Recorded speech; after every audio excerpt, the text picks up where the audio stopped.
أكبر الله أكبر. إنه الإسلام دين الحق دين الحكم والأمان. الله أكبر. دانيال ستريتش عداؤه للإسلام قاده لاعتناقه. بالأمس القريب حمل هذا الرجل راية العداء للإسلام والمسلمين في أوروبا، واستطاع أن يشحن الرأي العام ضد المسلمين كي يساندوا قرار منع بناء المآذن المثير للجدل في سويسرا. واليوم أعلن أنه سيكرس ما بقي من حياته للدفاع عن الإسلام ونشر صورته الصحيحة في ربوع القارة الأوروبية التي ما زالت تتحدث عن حملته الشهيرة لهدم المآذن. الله أكبر الله أكبر الله أكبر. إنه الإسلام. إنه السياسي السويسري دانيال ستريتش الذي كان وراء قرار منع بناء المآذن في سويسرا، الذي دعا لإغلاق المساجد وأشاع أن الإسلام والإرهاب وجهان لعملة واحدة. ولكنه أعرب اليوم عن ندمه على مواقفه السابقة، وأعلن عن اعتناقه للدين الإسلامي الذي لم يكن يعرفه. الله أكبر الله أكبر. إنه الإسلام.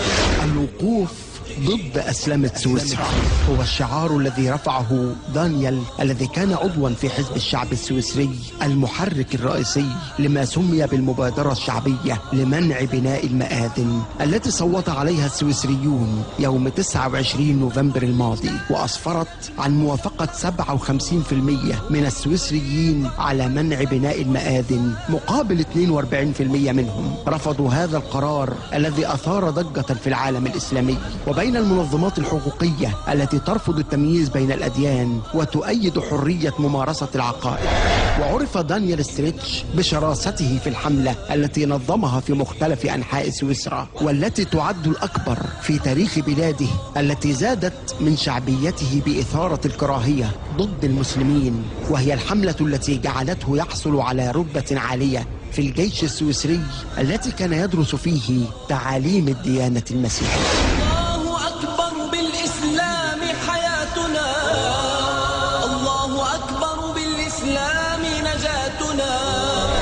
وقد دفعته حملة الكراهية إلى القراءة أكثر عن الدين الإسلامي وتفسير القرآن الكريم كي يتمكن من الوقوف أمام المسلمين بحجج قوية تثبت أن دينهم هو دين الإرهاب.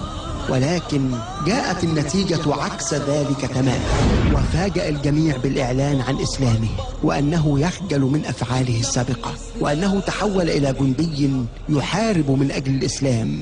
كما أعلن عن تنظيم حملة جديدة لنشر الدين الإسلامي في سويسرا والدعوة للعيش في سلام، في الوقت الذي بدأت فيه الخطوات القانونية لتنفيذ قرار منع بناء المآذن. وعلى المستوى السياسي أعلن عن استقالته من حزب الشعب اليميني، وأنه بصدد إنشاء حزب جديد يحمل اسم الحزب الديمقراطي المحافظ.